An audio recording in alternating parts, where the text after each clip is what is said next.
আসসালামু আলাইকুম। আমি এনায়েত আফরাদ। আজকে একটা ভিডিও নিয়ে আসছি। সেটা হচ্ছে আপনারা যারা আম গাজীপুর যান, এই নদীটাকে হয়তো চিনে থাকবেন। এটা হচ্ছে শীতলক্ষ্যা নদী। এই নদীটার বা এই জায়গাটা হচ্ছে আ রানীগঞ্জ। আমি হচ্ছে রানীগঞ্জ থেকে লাকপুর যাবো। সো নৌকা দিয়ে যাবো আরকি। এখানে ইমোশনের জায়গাটা এটা যে আমি এখানে প্রায় ৭-৮ বছর বা তার বেশি হবে। আর এত একটা গ্যাপের পরে হচ্ছে এই নদী আসলে নদী পার হইতে আসছি। এটা কি লাখপুর লাখপুর? এইখানে এই পরিবেশটা দেখে হ্যাঁ? আমার মানে আসলে এখন মানে চোখ দিয়ে পানি চলে আসতেছে। কারণ এইখানে একসময় প্রচুর নৌকা থাকতো। প্রচুর নৌকা, প্রচুর মানুষ পার হইতো এই নদী দিয়ে। এখন ওই জরাসিন্ধুরের এই অবস্থা ব্রিজটা হওয়ার পরে এখানকার মাঝিরা বা এখানের লোক সংখ্যা প্রায় কমেই গেছে।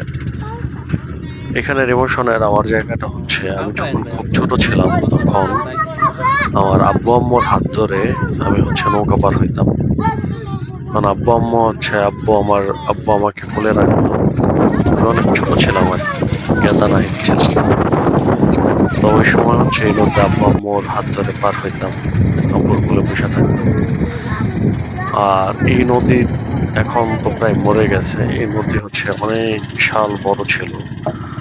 পাশে যদি আরেকটা নৌকা থাকতো ঢেউয়ের কারণে পাশের নৌকা দেখা যাইত না। তো সেই জিনিসগুলা নাই। ওই শীতলক্ষ্যা নদী একসময় খুব নামকরা একটা নদী ছিল। কিন্তু এটা এখন কালের বিবর্তনে এটা খুব ছোট হয়ে গেছে। আগে আমরা হচ্ছে যে খুবই ডিঙ্গি নৌকায় চড়তাম। এখন ইঞ্জিনের নৌকা আসছে। এখন ইঞ্জিন দিয়ে হচ্ছে হ্যান্ডেল মেরে ইঞ্জিনটা স্টার্ট করে। পরিশ্রম হলেও কিন্তু আগের যে পালতোলা নৌকা বা আমরা যখন নৌকা পার হইতাম তখন যে বৈঠা দিয়ে মাঝি নৌকা পার করতো বড়, ওই যেই সময়ের যে দৃশ্যটা, ওই দৃশ্যটা এখন আর নাই। এখন ইঞ্জিন, গাড়ি, যানবাহন এই জিনিসগুলো হয়ে গেছে। তো আজকে কেন জানি আমার হঠাৎ করে মন চাইলো যে আজকে কিও একটু নৌকা দিয়ে নদী পার করতে।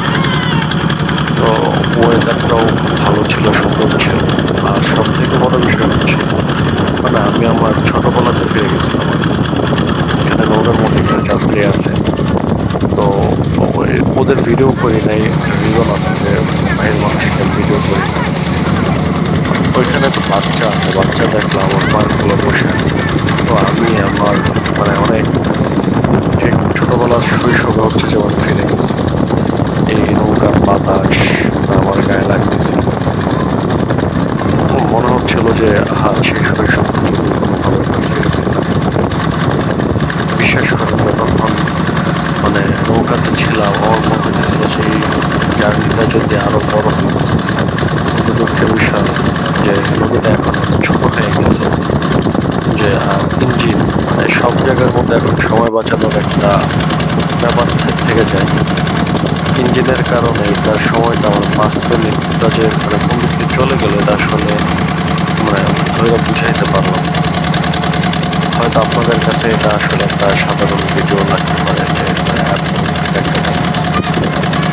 আমি জাস্ট ভিডিওটা করছি ব্লগ বানানোর জন্য না। আমি আসলে আমার ইমোশন বা ফিলিংসটা আসলে আপনাদের সাথে শেয়ার করার জন্য আসলে এই ভিডিওটা বানাইছি। সো আমি জানি না আসলে আপনাদের কাছে ভিডিওটা কেমন লাগবে। এখানে দেখলাম ওই ছোট, ছোট কিছু ২-১ টা ডিঙি নৌকা আছে। এই ডিঙি নৌকাগুলো হচ্ছে যে তখন ছিল আরকি। তখন মানুষ এই ছোট, ছোট নৌকার মধ্য দিয়েই পার হইতো। পাল ছিল। আর হাতে হচ্ছে যে মানে বৈঠা দিয়ে নৌকা চালাইতো। নৌকার মধ্যে হচ্ছে যে ২ জন থাকতো। একজন সামনে থাকতো, একজন পেছনে থাকতো। আর এখন ওই যে পানি, এই পানিটা আসলে ওই যে উপর দিক দিয়ে যে হচ্ছে মসজিদটা দেখা যায়, এই মসজিদ পর্যন্ত হচ্ছে পানি চলে আসতো এই সিজনে। তো নদীটাকে দেখে হচ্ছে যে আসলে মায়া লাগতেছিল, ছোটবেলার ইমোশন কাজ করতেছিল। নদীটা আসলে কালের বিবর্তনে কতটুকু ছোট হয়ে গেছে যে আগামী ১০ বছর বা ১২ বছর পরে এটা